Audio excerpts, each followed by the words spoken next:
আজকেও আমরা মার্কেটের মধ্যে কিন্তু একটা ভালো সেলিং দেখতে পেয়েছি। নিফটিতে যে কারেকশনটা এসেছে সেটা প্রায় 235 পয়েন্টের মতন কারেকশন এসছে। নিফটি তার লোয়ার লেভেল থেকে 24,966 থেকে ক্লোজিং টাইমে 25,050-এর কাছে ক্লোজিং দিয়েছে। সেক্ষেত্রে আমরা ব্যাংক নিফটির ক্ষেত্রে দেখেছি ব্যাংক নিফটি 51,462-তে ক্লোজিং দিয়েছে। ব্যাংক নিফটি প্রায় 383 পয়েন্ট নেগেটিভ হয়েছিল। তো নিফটি ব্যাংক নিফটি নিয়ে খুব বেশি ডিটেলসে আজকের ভিডিওয়ে আলোচনা করব না। গতকালের ভিডিওয়ে আমি কিন্তু ডিটেলস আলোচনা করেছি। যদি আপনারা কেউ মিস করে থাকেন তাহলে একবার ভিডিওটা দেখে নিতে পারেন।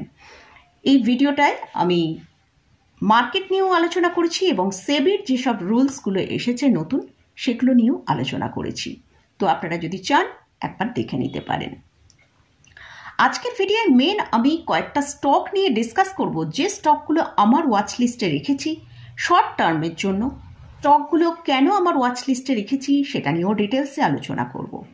তাহলে ভিডিওটা শুরু করা যাক। আমি নিরুপমা শেয়ার শেখো চ্যানেলের পক্ষ থেকে সকল বন্ধুদের স্বাগত জানাই।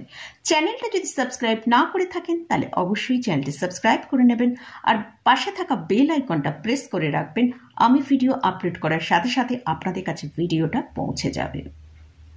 তো আজকে আমরা মার্কেটের মধ্যে নিফটি তার যে লোয়ার লেভেল 24,966 সেখান থেকে একটা ওপরের দিকে যে 25,050-এর কাছে ক্লোজিং দিয়েছে। তো গতকালের যে ভিডিওটা আমি করেছিলাম সেখানে আপনাদের সাথে উল্লেখ করেছিলাম যে যদি 25,000-কে ব্রেক করে নিচের দিকে ট্রেড করে তাহলে কিন্তু নিফটির ভেতরে ভালো কারেকশন আসবে, যেটা 24,750 পর্যন্ত কিন্তু আমরা নিফটিকে নিচে আসতে দেখতে পারি। আর ব্যাংক নিফটি সেখানের ভিডিও আপনাদের সাথে শেয়ার করেছিলাম যে ব্যাংক নিফটির জন্য যেটা 51,650 যেটা ইম্পর্টেন্ট লেভেল ছিল তাকে ব্রেক করেই আজকে ট্রেড করেছি। ব্যাংক নিফটিকেও আমরা এখান থেকে নিচের দিকে হয়তো 50,350 পর্যন্ত আসতে দেখতে পারি। তো নিফটি ব্যাংক নিফটি নিয়ে ডিটেলসে আলোচনা করব। আমার যে উইকলি ভিডিওটা আসবে সেখানে আমি ডিটেলসে আলোচনা করব। তো আজকের ভিডিওয়ে আমি মেনলি শর্ট টার্মের জন্য যে স্টকগুলো নিয়ে ডিসকাস করব সেগুলো নিয়ে আলোচনা করব। তো প্রথমেই বলে রাখি যে যেসব স্টক নিয়ে আমি এখানে আলোচনা করছি এই স্টকগুলো কিন্তু আমি কোনোটাই বাই রেকমেন্ডেশন করছি না। এই স্টকগুলো জাস্ট আমার ওয়াচ লিস্টে রেখেছি এবং কেন রেখেছি সেটা নিয়েই আপনাদের সাথে ডিসকাস করছি। তো এই স্টকগুলো কোথায় সাপোর্ট আছে তো সেটা নিয়েও ডিসকাস করব এবং স্টকটা যদি সাপোর্টটা মেনটেন করতে পারে তাহলে ওপরের দিকে কতটা মুভ করতে পারে সেটা নিয়ে ডিসকাস করব। ফার্স্ট যে স্টকটা নিয়ে ডিসকাস করছি সেটা হচ্ছে হিন্দুস্তান অ্যারোনটিক লিমিটেড। এই স্টকটার কারেন্ট প্রাইস চলছে 4,268 টাকা। তো এই স্টকটার জন্য যে স্ট্রং এখন সাপোর্ট রয়েছে সেটা হচ্ছে 4,220 টাকা। যদি এই সাপোর্টটা মেনটেন করে ওপরের দিকে মুভ করে তাহলে ওপরের দিকে স্টকটা 4,450 থেকে 4,500 টাকা পর্যন্ত ওপরের দিকে ইমিডিয়েট মুভ করতে পারে। এই স্টকটা তার 200 ডিএমআর ওপরে ট্রেড করছে আর এই স্টকের মধ্যে আমরা যে সর্বোচ্চ হাই তৈরি করেছিল সেটা 5,704 টাকা। সেখান থেকে আমরা অলরেডি স্টকটাকে 26% কারেকশন দেখতে পেয়েছি। তো স্টকটা আমরা দেখেছিলাম এর চেয়েও বেশি কারেকশন এসেছিল। তো সেই সময় কিন্তু স্টকটা তার 4100 টাকা যে স্ট্রং সাপোর্ট রয়েছে সেটাকে মেনটেন করেছিল। তো মোটামুটি মনে হচ্ছে স্টকটার মধ্যে আমরা এবারে যদি 4220 টাকা সাপোর্টটাকে মেনটেন করে ওপরের দিকে মুভ করতে পারে তাহলে ওপরের দিকে আমরা প্রায় 4500 টাকা পর্যন্ত টার্গেট দেখতে পেতে পারি। নেক্সট যে স্টকটা নিয়ে আলোচনা করছি সেটা হচ্ছে আরইসি। এই স্টকের কারেন্ট প্রাইস চলছে 523 টাকা। এই স্টকে আজকেও আমরা কিন্তু একটা ভালো কারেকশন দেখতে পেয়েছি। এই স্টকটা যদি 513 থেকে 515-র কাছে আমরা পাই সে জায়গায় একটা কিন্তু ভালো পজিশন নেবার জায়গা হবে।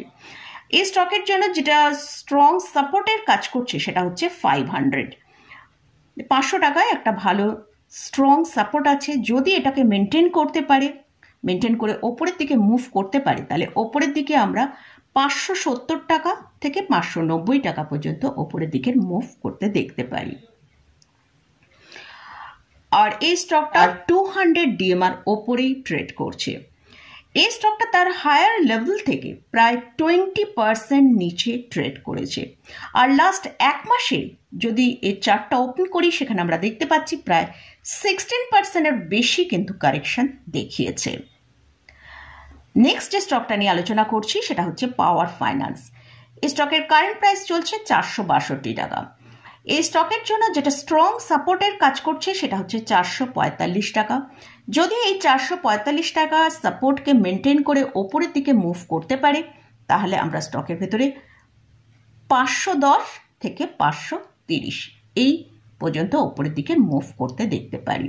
এই স্টকটাও কিন্তু তার 200 DMR ওপরেই ট্রেড করছে। এই স্টকটাতেও আমরা যদি তার এক মাসের চার্টটা ওপেন করি, সেখানে আমরা দেখতে পাচ্ছি 16.8% ডিক্লাইন এই লাস্ট এক মাসে দেখিয়েছে। আর এই স্টকের যেটা সর্বোচ্চ হাই হয়েছিল সেটা হচ্ছে 579 টাকা। সেখান থেকে স্টকটা প্রায় 21%-এরও বেশি কারেকশন এসেছে। তাই এই স্টকটায় কিন্তু একটা ভালো মুভ আসার চান্স রয়েছে। লাস্ট যে স্টকটা নিয়ে ডিসকাস করছি সেটা হচ্ছে রিলায়েন্স ইন্ডাস্ট্রিজ। এই স্টকটার কারেন্ট প্রাইস চলছে 2770 টাকা। আমরা লাস্ট কয়েকদিন ধরে দেখছি রিলায়েন্স ইন্ডাস্ট্রির ভেতরে কিন্তু একটা ভালো সেলিং চলছে। এই স্টকের যে স্ট্রং সাপোর্ট রয়েছে সেটার জন্য একটা রেঞ্জের এখানে উল্লেখ করব, সেটা হচ্ছে 2700 থেকে 2750। এই সাপোর্ট রেঞ্জটা যদি মেনটেন করতে পারি, তাহলে কিন্তু স্টকটার ভেতরে একটা ভালো মুভ আসার চান্স রয়েছে। তো ওপরের দিকে যে মুভটা আসতে পারে সেটা হচ্ছে 2850 থেকে 2900। এই স্টকটা মানে লাস্ট এক মাসে 8.50% ডিক্লাইন করেছে। আর এই লাস্ট কয়েকদিনে এই স্টকটার মধ্যে প্রায় 2 লক্ষ করোড় কিন্তু মার্কেট ক্যাপিটালাইজেশন এরা লস করেছে। আর এই স্টকের মেন যেটা রিজন যে এই স্টকটাকে কেন আমার ওয়াচ লিস্টে রেখেছি, এদের যে RSIটা ট্রেড করছে সেটা কিন্তু 29.51 এর কাছে। হয়তো স্টকটা এখান থেকে আরেকটু ডিক্লাইনে আসতে পারে। সেই জন্যই কিন্তু আমি যে সাপোর্টের রেঞ্জটার কথা বললাম, যে 2700 থেকে 2750 এই রেঞ্জটা আমাদের মেনটেন করতে হবে। তো আমার মনে হচ্ছে এই স্টকটা এখান থেকে একটা ভালো বাই আসার চান্স রয়েছে। তো উইকলি যদি চার্ট আমরা দেখি স্টকের, সেখানে আমরা দেখতে পাচ্ছি তার যে 200 DMR আছে সেটা ওপরেই স্টকটা ট্রেড করছে। এই যে স্টকগুলো নিয়ে ডিসকাস করলাম, এই স্টকগুলো আমার ওয়াচ লিস্টে জাস্ট 4 to 6 উইকের জন্যই থাকবে। আর এই স্টকগুলো নিয়ে যে আলোচনা করলাম, এই স্টকগুলো কিন্তু আমি কোনোটাই কোনো বাই রেকমেন্ডেশন করছি না। আমার ওয়াচ লিস্টে আমি রেখেছি, সেটাই আপনাদের সাথে শেয়ার করলাম। আপনারা যদি এই স্টকের কোথাও কোনো বাই পজিশন নিতে চান, অবশ্যই ভালো করে চার্ট অ্যানালিসিস করে নিয়ে তারপরই পজিশন নেবেন। তো মোটামুটি আজকের মতন ভিডিওটা এখানেই শেষ করছি। ভিডিওটা যদি ভালো লাগে অবশ্যই লাইক করবেন, শেয়ার করবেন, সাবস্ক্রাইব করবেন। ধন্যবাদ।